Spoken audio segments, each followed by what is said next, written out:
Otrzymając emerytury 2800 zł netto, czyli na rękę, czy możemy myśleć o zamieszkaniu w słonecznej Hiszpanii, na przykład na Costa Blanca, na przykład niedaleko morza, na przykład w bardzo ładnym apartamencie z basenem, takie mieszkanie, jakie mniej więcej mamy w Polsce? No dobrze, czy mając 2800 na rękę emerytury, jesteśmy w stanie przeprowadzić się do Hiszpanii i mieszkać tam, i żeby nas było na coś stać w ogóle? Ciekawe. Musimy założyć jakiś przypadek. On nie będzie rzeczywisty, to nie będzie osoba z imienia i nazwiska i PESEL-u, ale to będzie osoba mieszkająca w określonym mieście, gdzie są określone ceny mieszkań. Zakupimy takie mieszkanie na Costa Blanca, bardzo konkretne, i przymierzymy się do wydatków i zobaczymy, czy 2800 na rękę nam starczy. Ale musimy przyjąć pewne założenia. Naszym założeniem będzie to, że jesteśmy małżeństwem emerytów i średnia na głowę wynosi 2800. To znaczy, że w małżeństwie mamy łącznie 5600. Przeliczymy to na euro, będziemy rachunki prowadzić w walucie euro, ale jednocześnie będziemy wszystko przeliczać na złotówki, także będziemy widzieć, jakie to są wielkości, jakie to są pieniądze w złotówkach i zobaczymy, czy para emerytów ze średnią na głowę w rodzinie 2800 zł, czy w ogóle jest w stanie pomyśleć o tym teoretycznie, że można się przenieść do Hiszpanii. Hiszpania ma oczywiście bardzo wiele plusów. No, są minusy, są plusy. Chcemy się po prostu przenieść z Polski do Hiszpanii, ale nie chcemy zrywać wszystkich kontaktów, nie chcemy zrywać więzów, bo przecież na przykład mamy tutaj dzieci. Ale możemy założyć, że mamy dzieci, jedno dziecko na przykład w Polsce, drugie dziecko gdzieś na Wyspach Brytyjskich. Możemy nawet założyć, że do naszego apartamentu w Hiszpanii te dzieci będą po prostu przyjeżdżały na wakacje. A my w tym czasie, jeżeli starczy nam tam miejsca, tak, pomieścimy się i chcemy tam ze sobą być, możemy tam być, ale oczywiście będzie opcja, że my się w tym czasie przeniesiemy do mieszkania jednego z dzieci, to potrwa 2 czy 3 tygodnie i będziemy tam po prostu mieszkać. Także możemy na przykład wracać do Polski. Możemy wynajmować sobie jakiś apartament w Polsce, możemy wynajmować sobie domek kempingowy w Polsce. A jeżeli mamy działkę, no to już żadnych problemów nie ma. Wtedy po prostu jesteśmy na działce swojej własnej tak długo, jak chcemy. Natomiast chodzi o to, czy teoretycznie na przykład małżeństwo emeryckie z Bytomia, które mieszka na osiedlu w Bytomiu, które ma mieszkanie 65 powiedzmy metrowe, 3-pokojowe czy 2-pokojowe, którego wartość jest zaraz to wszystko sprawdzimy, między 350 a 500 tysięcy, zaraz to wszystko sprawdzimy, na jakie mieszkanie ich stać w Hiszpanii i czy w ogóle mogą teoretycznie pomyśleć o tym, żeby przenieść się do tego pięknego, słonecznego kraju. Plusów mieszkania w Hiszpanii jest oczywiście całe mnóstwo. Ja wymienię tylko kilka. Długi dzień, jeżeli chodzi o zimę, on jest o 2 godziny dłuższy niż w Polsce. Słońce zachodzi o godzinie 17:30. Mamy cały czas słońce. Mamy cały czas plaże. No nie każdego dnia, bo mogą być takie dni chłodniejsze, ale w grudniu czy w styczniu znajdą się dni, nawet kilka, nawet to może być koło 10 dni słonecznych i ciepłych, że będziemy na plaży. Jeżeli będzie dzień nieco chłodniejszy czy pochmurny, mamy spacer, mamy rower, mamy wszelkiego typu inne atrakcje. Możemy chodzić nawet po górach, bardzo niedaleko są góry. Zobaczymy, czy taka opcja w ogóle wchodzi w grę, czy my finansowo, mając 2800 emerytury, czy my finansowo jesteśmy w stanie to udźwignąć. Jakie są koszty życia, jakie są koszty energii, jakie są wszelkiego typu opłaty, podatki, bo też będziemy płacili podatki. Jeżeli będziemy nierezydentami w Hiszpanii, to będziemy płacili podatek od nierezydentów, będziemy płacili podatek od nieruchomości, ale te wszystkie podatki, one nie są przerażająco duże, więc zaraz policzymy, ile nas będą kosztowały podatki, ile nas będzie kosztowała energia, w tym ogrzewanie, Ile nas będzie kosztowało życie? Będziemy się żywili tak samo mniej więcej jak w Polsce. Nie będziemy chcieli rezygnować z czegoś, a być może coś zyskamy, do czego w Polsce dostępu na przykład nie mamy. To wszystko policzymy i zobaczymy, czy nasze 2800 na głowę w takiej rodzinie emeryckiej wystarczy. Czy 2800 na głowę w rodzinie emeryckiej, czyli w małżeństwie, czyli w dwuosobowej rodzinie emeryckiej, czy to nam wystarczy na to, żeby przenieść się do Hiszpanii, mieszkać tam, korzystać ze słońca, a plusy są ogromne. Ja mogę powiedzieć o sobie. Wszelkiego typu problemy, typu alergie, to wszystko mi ustąpiło. Nie mówię już o wiośnie, gdzie tam pyłków takich jak u nas nie ma problemu alergii, nie ma problemu kurzu, nie ma problemu zanieczyszczeń. Powietrze jest dużo czystsze, jest wilgotniejsze, nasza skóra jest dużo zdrowsza, pozbędziemy się wielu problemów, na przykład alergicznych.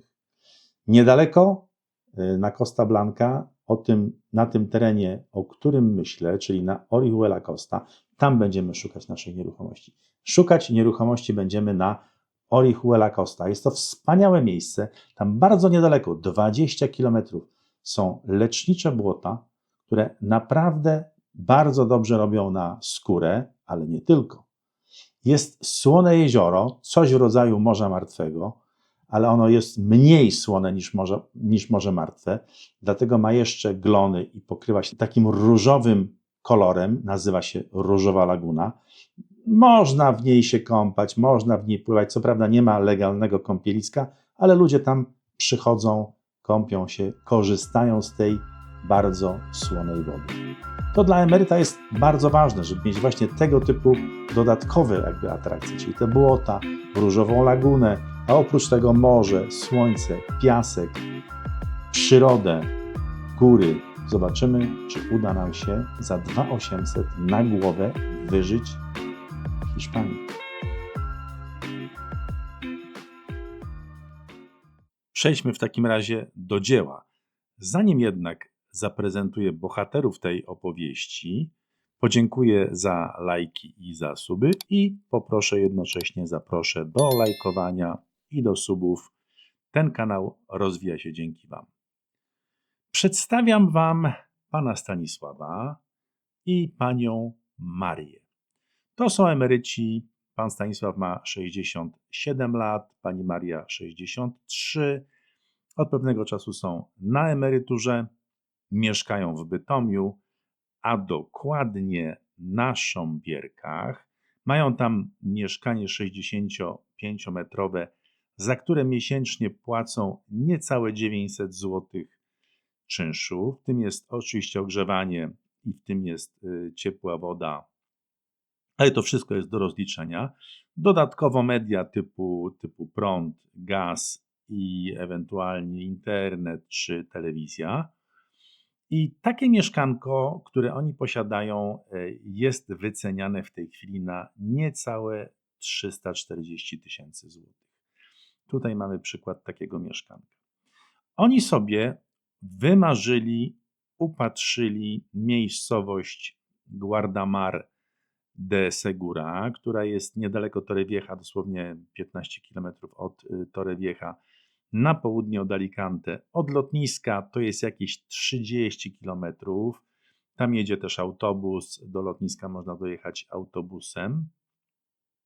I to jest miejsce, do którego oni by się chcieli przeprowadzić. Ono oczywiście ma wszystkie plusy, które ma Costa Blanca, bo ma super fajny klimat, ma bardzo ładne plaże, ma tereny chronione, które są bardzo piękne i właśnie tereny spacerowe, po których można spacerować, super tereny spacerowe. Oprócz tego jest tam ujście rzeki Segura i nawet pan Stanisław może sobie powędkować, bo tam jest miejsce też dla wędkarzy. I chcieliby tam zamieszkać na tej zasadzie, że sprzedają swoje mieszkanko, a kupują za te pieniądze oczywiście, które z tego mieszkania mają, ponieważ ich oszczędności są niewielkie, więc ze sprzedaży mieszkania musieliby kupić łącznie z podatkami nowe mieszkanie w Hiszpanii i zobaczymy, czy oni będą mogli utrzymać się ze swoich polskich emerytur. Jeszcze raz przypominam, oni mają 5600 zł na rękę w gospodarstwie. Oczywiście będą chcieli żyć na zbliżonym poziomie, jaki mają w Polsce, a kto wie, może na wyższym, zobaczymy. Na pewno wiele rzeczy, które w Polsce nie są osiągalne, zwłaszcza zimą, prawda, jakieś spacery czy plażowanie, no tam oczywiście będą dla nich dostępne cały rok. To, że pan Stanisław i pani Maria upatrzyli sobie tą miejscowość Guardamar de Segura, to jeszcze oczywiście nie znaczy, że znajdą tam takie mieszkanie, jakie ich interesuje i takie mieszkanie tak naprawdę, na jakie ich stać. Udało im się sprzedać za te 339 tysięcy, a to jest dokładnie 78 tysięcy euro. No w okolicach 78 tysięcy euro. Oczywiście, jeżeli w zależności jaki kurs przyjmiemy, ten kurs się dzisiaj waha między 4,31, 4,35. Możemy mniej więcej w takich widełkach sobie to przeliczyć. Więc to mamy 78 tysięcy euro. Ale mieli niezwykłe szczęście, dlatego że jest taka lokalizacja, jest takie miejsce, właśnie w Guardamar de Segura, w bardzo ładnej okolicy zresztą, to jest okolica niedaleko rzeki Segura, rzeka Segura tam ma ujście i jest tam stacja benzynowa, są tam sklepy, a nawet na samym dole jest też mały sklepik. W związku z tym no, do sklepu blisko, do stacji, jeżeli będą mieli tam samochód, będą chcieli mieć samochód do stacji benzynowej blisko, miejsca parkingowe są, no i jest bardzo ładny basen. Na tym terenie jest też basen, który myślę, że na pewno spełni ich oczekiwania. Więc znaleźli takie miejsce, na które ich stać, dlatego że 68 tysięcy euro to jest cena wywoławcza. Tutaj się niewiele da stargować, dlatego że to jest już bardzo niska cena. Rzeczywiście, żeby znaleźć takie mieszkanie w takiej cenie, to trzeba się troszeczkę naszukać. Tutaj mieli szczęście, udało im się znaleźć, ale do tej ceny trzeba doliczyć około 15%, bo mamy podatek, bo mamy koszty notarialne, więc to są wszystko rzeczy, za które trzeba zapłacić. Więc dokładnie będzie im potrzeba 78 200 euro. I taką kwotę, mniej więcej taką kwotę udało im się uzyskać z mieszkania. Mają niewielkie oszczędności i te niewielkie oszczędności będą musieli wykorzystać na przejazd, też na przewiezienie tych najważniejszych rzeczy. Ważną rzeczą jest też to, że kupując takie mieszkanie w Hiszpanii, właściwie kupujemy je z całym wyposażeniem. Czyli tam jest pralka, tam jest lodówka, tam są meble. Tego wszystkiego nie trzeba będzie ani kupować, ani przewozić. W związku z tym te sprzęty ruchome można w mieszkaniu oczywiście pozostawić, ewentualnie jeżeli nabywca nie jest zainteresowany, to można je też sprzedać. W związku z tym udało im się dokładnie za taką kwotę, jaką uzyskali ze sprzedaży, uzyskać mieszkanie i opłacić wszystkie z tym związane koszty. W związku z tym są szczęśliwi, mogą się przeprowadzać, no ale teraz popatrzmy, czy ich będzie stać na życie, czy oni się tam utrzymają za te swoje 5600 zł. Zobaczmy w takim razie, jak wygląda taki podstawowy koszyk żywnościowy, ale nie tylko, bo tutaj są i artykuły chemiczne, i inne artykuły. Tutaj to jest wycenione dla 2 osób na podstawie tych cen naszych sklepowych polskich, ale do tego oczywiście trzeba doliczyć dodatkowe koszty. Tutaj mamy kultura, edukacja, więc mamy jakąś prasę, mamy książki, mamy dodatkowo transport publiczny i do tej kwoty oczywiście 1600-1800 te kwoty nam tutaj dojdą. No i po aktualizacji dodamy jeszcze sobie prąd, gaz, internet, telewizję, czyli takie media, usługi 290 zł. I to wszystko, nasz koszyk podstawowy, jogurty, jakieś kultura, transport, napoje, odzież, dodatki kuchenne, media, usługi, mamy między 2825 a 3290. No liczmy, że to jest jakieś powiedzmy średnio może 3000. Czyli takie wydatki na życie 3000, do tego dochodzi czynsz, który oni płacą 900 zł, czyli razem teoretycznie wydają 3900 z tych 5600, więc tak naprawdę no, nie żyją w jakimś powiedzmy, nie żyją w jakimś ubóstwie. No, to jest wszystko oczywiście bardzo względne. Jak to będzie się teraz kształtowało w Hiszpanii? Zaczynamy od tego samego budżetu przeliczonego na euro i zaczynamy od pieczywa 15 kg. Tutaj ceny są tego pieczywa około 3 euro. Chleby są w bardzo różnych cenach. Wychodzi nam 15 kg po 3 euro za kilogram. Tutaj mamy cenę kilograma. Dalej mamy makarony, ryże, czyli dalej taka podstawowa, powiedziałbym, żywność. I te makarony, ryże tutaj, one są cenowo zbliżone, bym powiedział, do cen polskich. Tutaj akurat mamy może z nieco, że tak powiem, wyższej półki te ceny, natomiast średnie te ceny są bardzo, bardzo, bardzo zbliżone do cen polskich. No popatrzmy, no opakowanie makaronu koło 78 centów, nawet można mieć za 61, czyli powiedzmy jakbyśmy przyjęli po 2 euro za kilogram, no to mamy 8 kilo razy 2 euro, mamy 16 euro. To oczywiście zwiększa nasze wydatki, zmniejsza nasz budżet. Mięso wędliny, tutaj przyjmujemy 15 kg, czyli po 7,5 kg na osobę, no to wychodzi jakieś ćwierć kilograma dziennie. Wydaje się, że mięso i wędliny byśmy tutaj liczyli razem. One są w dosyć zbliżonych cenach. Jak widzimy, niektóre ceny za kilogram, na przykład było tutaj coś poniżej 5, tu mamy 7,30, tu mamy około 7 kotlety schabowe około 7. No więc te ceny są, powiedziałbym, zbliżone. Przyjmijmy 9 euro jako średnią i 15 kilo to nam daje 135 euro, jeżeli chodzi o mięso, wędliny na 2 osoby na miesiąc. Oczywiście zmniejsza to nasz budżet. Mamy już 196 euro wydatków. Tu jeszcze sobie możemy popatrzeć, tutaj oczywiście tych wędlin, najróżniejszych chorizo, które także u nas są.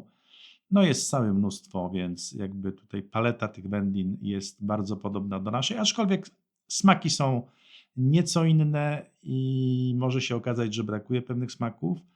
Jest niedaleko sklep polski, który ma polskie wędliny, oczywiście pakowane, to nie są wędliny świeże, ale pakowane zarówno kabanosy, jak i jakąś kiełbasę, więc jeżeli komuś będzie takich smaków brakowało, to jak najbardziej sklep polski tym wszystkim dysponuje. Dodajemy oczywiście te kwoty. Kolejny wydatek. Sery, też mamy 5 kg w tym naszym koszyku. Sery też są cenowo, powiedziałbym, stosunkowo zbliżone do naszych. Najtańsze sery za kilogram to jest około 7,70, nieco poniżej 8 euro. Przeciętnie możemy wziąć cenę sera 10 euro. 5 kg to mamy 50 euro, które oczywiście dodajemy do naszej kwoty i zdejmujemy z naszego budżetu.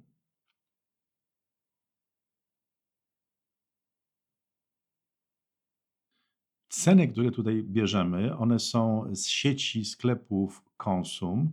Jest to dosyć popularna, można powiedzieć, chyba najbardziej popularna, jeżeli chodzi o Costa Blanca, o region Valencia.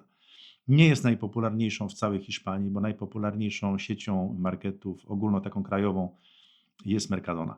Napoje 30 litrów i tutaj powiedziałbym, że chodzi o napoje, to pewnie głównie woda, natomiast też w tej cenie tutaj możemy też jakieś soki mieć.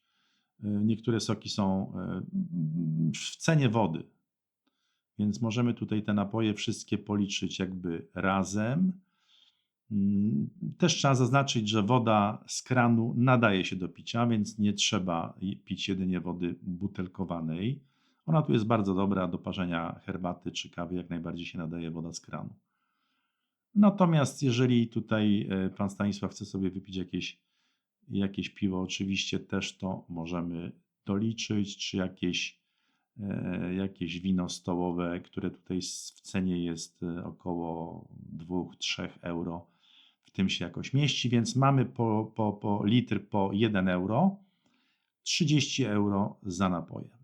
Dajemy do naszej sumy i odejmujemy od naszego budżetu. Tutaj mamy jeszcze mamy właśnie wina stołowe, które nawet jak widać poniżej 2 euro można mieć butelkę całkiem niezłego wina do kolacji, czy raz na tydzień można sobie taką butelkę przecież kupić. Ryby. Tutaj ryby są stosunkowo tanie. Jeżeli chodzi o ryby, to też tutaj ceny są od 6 euro, ale tak średnia to jest około 10. Natomiast bardzo często zdarzają się tutaj promocje, jak tutaj widzimy 7,40 przecenione na 5,09, więc warto korzystać z promocji. Wtedy średnia wyjdzie nam około 8 euro. Te promocje są, powiedzmy, przychodzimy do sklepu gdzieś koło godziny 11-12, wtedy te promocje są i taka rybka na obiadek wtedy może być zakupiona. Warzywa, owoce 25 kg. Tutaj pokazujemy ceny, bo to w tym będą też ziemniaki, ale nie tylko. Pokazujemy ceny marketowe, ale bardzo polecam takie ryneczki, których tu jest pełno. One działają w różnych miejscach i w różnych dniach tygodnia, te ryneczki. Także można sobie najbliższy ryneczek, powiedzmy, raz w tygodniu odwiedzać i z reguły bierze się taką torbę na kółkach i na tym ryneczku można się zaopatrywać w warzywa, owoce. Powiem szczerze, że zdarzało mi się, że miałem pełną torbę napakowanych warzyw i owoców, a zostawiałem na tym ryneczku w granicach 10 euro. Więc naprawdę te ceny, oczywiście są też owoce sezonowe, natomiast takie owoce jak pomarańcza, jak banany, one mają ceny niewiele się różniące w ciągu całego roku, więc czasami oczywiście można kupić takie 5-kilowe paczki do soków w cenie poniżej euro za kilogram.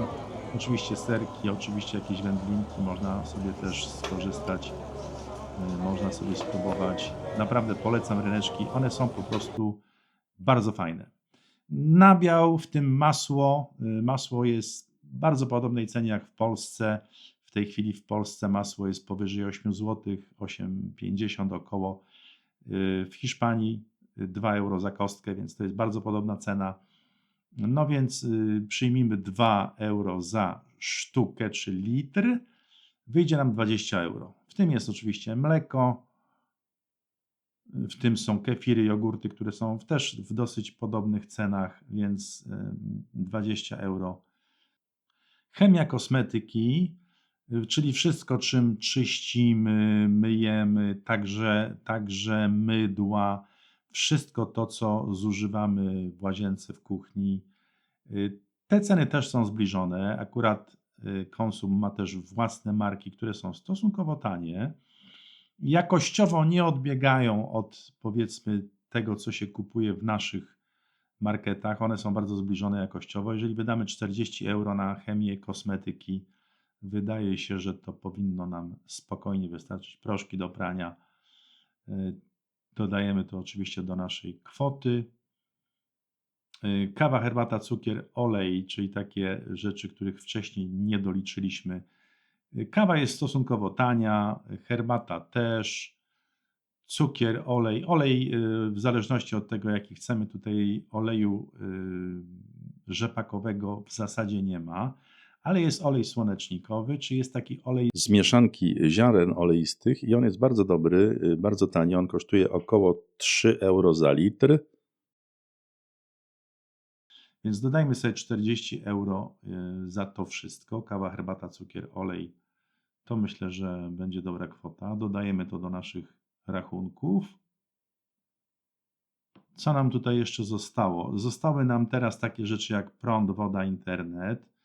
One są zbliżone tutaj też do cen polskich. Internet według mnie jest nawet tańszy, bo tutaj internet około 20 euro kosztuje, więc bardzo szybki internet, szerokopasmowy internet kosztuje około 20 euro. Jeżeli dołożymy 160 euro, myślę, że to bez problemu powinno na miesiąc nam wystarczyć. Jest to chyba nawet policzone z górką. Więc mamy już 626 euro. Do tego dodajemy czynsz i podatki. Płacimy podatek od nieruchomości oczywiście, podatek od wartości nieruchomości, czyli katastralny, czynsz 50 euro. Jeżeli na miesiąc to rozliczymy po 50 euro, czyli 100 euro, myślę, że to jest z górką. Podatek także tutaj płacimy od nierezydentów, ale więcej niż 600 euro na podatki rocznie raczej nie wydamy przy takim mieszkaniu. No oczywiście odzież, buty, czyli pozostałe wydatki, które też są, ale tutaj nie mamy odzieży zimowej. Oczywiście jak odwiedzamy Polskę zimą, musimy ją wtedy mieć, jak najbardziej. 150 euro dokładamy. No oczywiście inne wydatki, w tym ubezpieczenia, to spokojnie możemy też policzyć około 50 euro. No i zobaczmy, co nam w tej kieszeni zostało. Zostało nam około 360 euro, około 1500 złotych. No, wydaje się, że to jest kwota, którą jeszcze spokojnie możemy wydać na inne rzeczy. Możemy sobie przecież latać też do Polski. Tutaj też jakiś budżet na to trzeba przeznaczyć. Na jakieś przyjemności, na jakieś wycieczki, które możemy robić, na wszelkiego typu dodatkowe atrakcje. No, wydaje się, że mając te 2800 na rękę, możemy w Hiszpanii przeżyć i to w zasadzie w porównywalnych warunkach, jakie mamy w Polsce, a klimat, plaża, no to wszystko jest po prostu jakby trudne do oszacowania. To wszystko jest na tak zwanym plusie.